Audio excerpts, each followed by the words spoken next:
Hello दोस्तों, आप सभी को प्रभु यीशु मसीह के नाम में जय मसीह की, परमेश्वर के नाम की स्तुति और महिमा हो। फिर से मैं आप सभी का स्वागत करता हूं हमारे एक और नए वीडियो में। दोस्तों, आज के इस वीडियो के माध्यम से मैं आपको बहुत ही ज़रूरी जानकारी देने वाला हूं। अगर आप प्रभु यीशु मसीह पे विश्वास करते हैं, आप एक विश्वासी हैं, आप चर्च जाते हैं, प्रार्थना करते हैं, बाइबल पढ़ते हैं, तो आज का वीडियो आपके लिए बहुत ही ज़्यादा ज़रूरी होने वाला है। क्योंकि आने वाले दिनों में मेरे प्रियो रक्षाबंधन का त्यौहार आ रहा है और रक्षाबंधन के ऊपर ये वीडियो मैं आज बना रहा हूँ। क्योंकि बहुत सारे आप में से जो मसीह भाई बहन लोग हैं वो मुझे कमेंट करके बार बार कह रहे थे कि ब्रदर, आने वाले महीने में रक्षाबंधन है, प्लीज़ हमें एक वीडियो बनाकर बताइए कि हम लोग जो यीशु मसीह पे विश्वास करते हैं, हम लोग जो चर्च जाते हैं, क्या हम लोगों को रक्षाबंधन का त्यौहार मनाना चाहिए, क्या हमें राखी बांधनी चाहिए कि नहीं बांधनी चाहिए। तो आज इस वीडियो के माध्यम से मैं आपको बताने वाला हूँ, अगर आप प्रभु यीशु मसीह पे विश्वास करते हैं तो क्या रक्षाबंधन का जो त्यौहार है वो आपके लिए है या नहीं है, बाइबल इसके बारे में क्या कहती है। तो बाइबल के वचनों के द्वारा मैं आपको सारी बातें डिटेल में बताने वाला हूं। इसके लिए वीडियो को पूरा देखिएगा, स्किप करके बिल्कुल मत जाइएगा, क्योंकि आज की वीडियो में आपको पता चल जाएगा कि मैं जो बातें यहां बता रहा हूं बाइबल से, उससे आप समझ पाएंगे कि एक विश्वासी को, यानी कि एक ऐसे व्यक्ति को जो यीशु मसीह पे विश्वास करता है, क्या उसे रक्षाबंधन का त्यौहार मनाना चाहिए, क्या उसे राखी बंधवानी चाहिए या फिर राखी बांधनी चाहिए। ये सारी बातें इस वीडियो के माध्यम से मैं आपको बताने वाला हूं। वीडियो में आगे बढ़ने से पहले मैं आपको एक डिस्क्लेमर दे देना चाहता हूं। बड़े ध्यान से इस डिस्क्लेमर को सुन लीजिए और साथ ही साथ स्क्रीन पर दिख रहा आप उसको पढ़ भी सकते हैं। हमारे वीडियोस मसीहों को यह समझाने और बताने के लिए बनाए जाते हैं कि प्रभु यीशु मसीह का दूसरा आगमन बहुत ही शीघ्र है और कैसे एक मसीह व्यक्ति को अपना जीवन बाइबल के अनुसार बिताना है, और उन लोगों के लिए भी बनाए जाते हैं जो जीवित और सच्चे परमेश्वर को खोज रहे हैं। किसी व्यक्ति या धर्म की आलोचना करना हमारा उद्देश्य बिल्कुल भी नहीं है। तो दोस्तों, चलिए ज्यादा देर नहीं करते हुए आज के इस वीडियो को हम सब मिलकर शुरू करते हैं। तो दोस्तों, जैसे कि मैंने वीडियो की शुरुआत में ही आपको बता दिया है कि आज हम बात करने वाले हैं राखी के ऊपर, यानी रक्षाबंधन के ऊपर।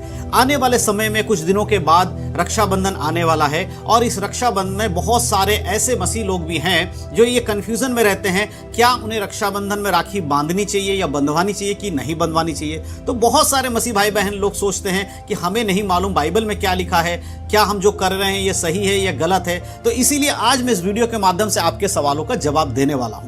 ऑलरेडी मैंने इसके ऊपर पहले पिछले साल भी और उससे पहले भी मैंने रक्षाबंधन के ऊपर वीडियोस बनाए हैं। अगर आपने उन वीडियोस को देखा होगा तो आपको पता होगा कि किस प्रकार से वचन के अनुसार हमें क्या करना चाहिए। अगर नहीं देखा है तो आप उस वीडियो को भी देख सकते हैं। साथ ही साथ अभी जो मैं वीडियो बना रहा हूं, इस वीडियो को भी आप पूरा देख लीजिए, फिर जाकर आप उन वीडियोस को भी जरूर देखिएगा, तो आपको और अच्छे से चीजों को समझने में आसानी होगी। तो मैं सबसे पहले एक बात आपको बता देना चाहता हूं। देखिए, एक व्यक्ति प्रभु यीशु मसीह पे जब विश्वास करता है तो क्या वो उसके जीवन में बदलाव क्या आते हैं। देखिए, कोई भी व्यक्ति जब यीशु मसीह पे विश्वास करता है या यीशु को अपने उद्धारकर्ता के रूप में ग्रहण करता है, तो ऐसा नहीं है कि वो व्यक्ति इस दुनिया से अलग हो गया है। इस दुनिया से अलग नहीं, इस दुनिया में रहते हुए वो इस दुनिया के जो रीति रिवाज है उससे अलग हो जाता है, उससे अपने आप को अलग करता है। क्योंकि मसीह यीशु ने हमें इस संसार के सदृश होने के लिए नहीं बुलाया है। जब आप यीशु मसीह पे विश्वास करते हैं, आप बाइबल पर विश्वास करते हैं, तो एक विश्वासी का कर्तव्य है कि वो बाइबल के वचन के अनुसार चले। क्योंकि यीशु मसीह जब स्वर्ग से दोबारा वापस आएंगे, दूसरा आगमन यीशु मसीह का होगा, तो वे लोग यीशु मसीह के संग स्वर्ग में जाएंगे जो उसके वचन के अनुसार जीवन जीते हैं, उसके वचन के अनुसार चलते हैं। तो मेरे प्रिय, सबसे पहली चीज तो हमें समझना होगा कि जब हम यीशु मसीह पे विश्वास कर लेते हैं और हम बपतिस्मा ले लेते हैं, जब एक व्यक्ति का बपतिस्मा हो जाता है तो वो पूरी रीति से संसार से हटकर वो मसीह में चलने के लिए अपने आप को सौंप देता है। जब कोई यीशु मसीह पे विश्वास कर रहा है या उससे पहले जब वो विश्वास नहीं करता था, तब उसका जीवन कैसा था कि वो संसारिक बातों में मन लगाकर चलता था, जो दुनिया करती थी वही वो करता था। और सबसे पहली बात यह है कि जब एक व्यक्ति मसीह में आ जाता है तब उसका स्वभाव बदल जाना चाहिए। बपतिस्मा लेने के बाद अब वो संसार के लिए नहीं है, अब वो मसीह के वचन के लिए है। मैं एक वचन आपके लिए पढ़ना चाहता हूं। दूसरे कुरिन्थियों की पत्री हम पढ़ेंगे, दूसरे कुरिन्थियों की पत्री के 5 अध्याय और उसके हम पढ़ेंगे 17 आयत। 5 के 17 में देखिए क्या लिखा है। यहां लिखा है, इसीलिए यदि कोई मसीह यीशु में है तो वह नई सृष्टि है, पुरानी बातें बीत गई, देखो सब बातें नई हो गई हैं। जब कोई मसीह यीशु में आ जाता है तो वो नई सृष्टि बन जाता है। और नई सृष्टि का अर्थ क्या है कि पुरानी जो चीजें उसके जीवन में थी अब वो चीजें उसके जीवन में नहीं रहेंगी। एक व्यक्ति जब बपतिस्मा ले लेता है तो वो इस बात की घोषणा करता है कि इस संसार के चीजों के लिए, इस संसार की जो बाकी चीजें मैं पहले किया करता था उन चीजों के लिए, जो बुराइयों में मैं रहता था, जो गलत विचारों में मैं रहता था, जो कि संसार में जो गलत चीजें उनमें मैं रहता था, अब मैं उनके लिए मर गया हूं। अब मैं प्रभु यीशु मसीह के वचन के अनुसार ही चलूंगा, संसार के लिए अब मैं नहीं चलूंगा। तो वो व्यक्ति एक नई सृष्टि बन जाता है। अब उसके अंदर कौन सी बातें आनी चाहिए? अब उसके अंदर आनी चाहिए जो बाइबल में लिखी हुई बातें हैं। और बाइबल में कहीं पर भी रक्षाबंधन के विषय में नहीं लिखा गया है कि एक मसीह व्यक्ति को रक्षाबंधन का त्यौहार मनाना चाहिए या राखी बांधनी चाहिए, क्योंकि बाइबल में ऐसा नहीं लिखा है। इसीलिए मसीह लोगों को उसको करने की जरूरत नहीं है। और साथ ही साथ और भी बहुत सारी चीजें जिन्हें हमें समझने की जरूरत है। एक और वचन मैं आपके लिए पढ़ूंगा, रोमियो की पत्री उसका 12 अध्याय उसका 2 आयत। अगर हम रोमियो 12 के 2 पढ़ते तो देखिए यहां लिखा है, इस संसार के सदृश्य ना बनो, परंतु तुम्हारे मन के नए हो जाने से तुम्हारा चाल चलन भी बदलता जाए, जिससे तुम परमेश्वर की भली और भावती और सिद्ध इच्छा अनुभव से मालूम करते रहो। इस संसार के सदृश्य ना बनो। तुम्हारे मन के नए हो जाने से अब तुम्हारा चाल चलन भी बदलता जाए। बहुत सारे लोग कहते हैं कि नहीं है तो हम बहुत पहले से करते आ रहे थे, हम तो यीशु में नहीं थे तब भी हम ये करते थे। तो प्रभु कह रहा है अब तुम संसार के जैसे मत करिए, जो संसार कर रहा है। आप ये मत बोलिए कि संसार कर रहा है, दुनिया करती है, हम कर लेंगे तो क्या। नहीं, आपको परमेश्वर ने दुनिया से अलग किया है। बाइबल हमें इसकी इजाजत नहीं देती कि हम लौटकर उन चीजों में जाए जिनसे हम अलग हुए हैं या जिनको हम अब नहीं करते हैं। दोबारा से उनको अगर हम करेंगे तो परमेश्वर के वचन के विरोध में है। और एक चीज और ध्यान दीजिएगा, ये वीडियो में जो भी बातें मैं बता रहा हूं ये सिर्फ और सिर्फ उन लोगों पर लागू होती है जो यीशु मसीह के वचन को मानते हैं, जो चर्च जाते हैं, जो अपने आप को प्रभु यीशु मसीह के चेले कहते हैं। अगर कोई ऐसा व्यक्ति इस वीडियो को देख रहा है, सुन रहा है, जो यीशु पर विश्वास नहीं करता है या वचन बाइबल के वचन के अनुसार जीवन नहीं जीता, तो बिल्कुल भी ये बातें उसके जीवन में लागू नहीं होती। वो व्यक्ति हमारे बताए हुए बातों को अपने जीवन में लागू ना करे।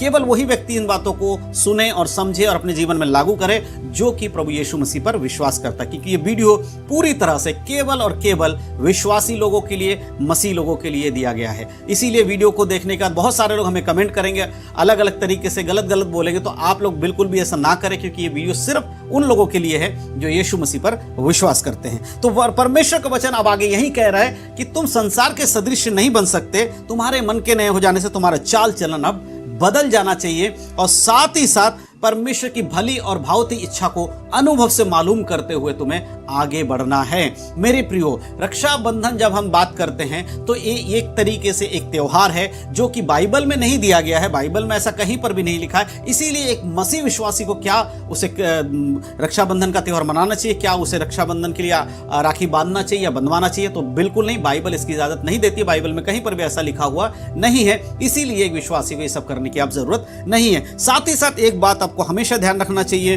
कि जो भी ये त्योहार होते हैं इनके पीछे कोई ना कोई कथा कहानियां हैं, कुछ ना कुछ इनके पीछे रीति रिवाज है जिनसे ये कहानियां बनी और उसके बाद ये त्योहार बने हैं। और परमेश्वर का वचन कहता है, अगर हम निर्गमन की किताब पढ़ते हैं उसका 20 अध्याय और उससे 3 आयत को पढ़ते तो वहां पर परमेश्वर का वचन कहता है, तू मुझे छोड़ दूसरों को ईश्वर करके नहीं मानना। ये बाइबल के सबसे बड़ी आज्ञाओं में से एक आज्ञा परमेश्वर कहता है, तू मुझे छोड़ दूसरों को ईश्वर करके नहीं मानना। तो जब आप यीशु मसीह पर विश्वास करते हैं तो हमारे लिए केवल यीशु मसीह ही परमेश्वर, क्योंकि वही सच्चा परमेश्वर है, उसी ने संसार को बनाया और उसके सिवा इस दुनिया में कोई परमेश्वर नहीं है, ये बाइबल हमें बताती है। इसीलिए जब हम ऐसे किसी त्योहार को या ऐसे किसी रिवाज को फॉलो करते हैं जिसके पीछे कुछ ना कुछ रीति रिवाज जुड़ी हुई है, जिसके पीछे कोई ना कोई कथा कहानियां जुड़ी हुई हैं, जब हम उनको फॉलो करते हैं तो हम जाने अनजाने में परमेश्वर के स्थान को किसी और को दे रहे होते हैं। हम उस वचन का अवहेलना करते हैं जो कि परमेश्वर ने कहा, तू मुझे छोड़ दूसरों को ईश्वर करके नहीं मानना।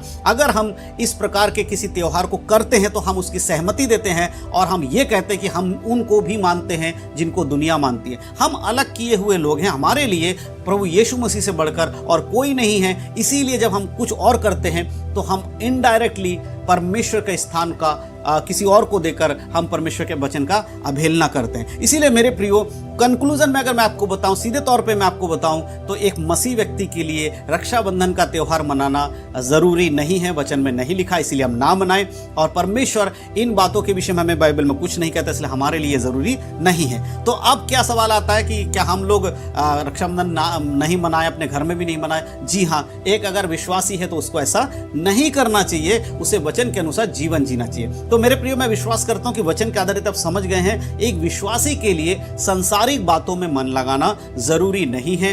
अब हम वो काम नहीं कर सकते जो यीशु मसीह में आने से पहले करते थे, और हम अब नई सृष्टि है, इसीलिए हमारे जीवन में सब कुछ जो है वो वचन के अनुसार नए होना चाहिए, पुरानी बातें हमारे जीवन में अब नहीं होनी चाहिए। तो मैं विश्वास करता हूं इस वीडियो के माध्यम से आपको जो मैंने बातें बताई उसको समझ पाए हैं। तो जरूर आप इस वीडियो को अपने मसीह भाई बहनों में शेयर करिएगा, ताकि उन लोगों तक भी परमेश्वर का वचन पहुंच सके कि बाइबल के अनुसार रक्षाबंधन का त्यौहार मनाना मसीहों के लिए जरूरी नहीं है।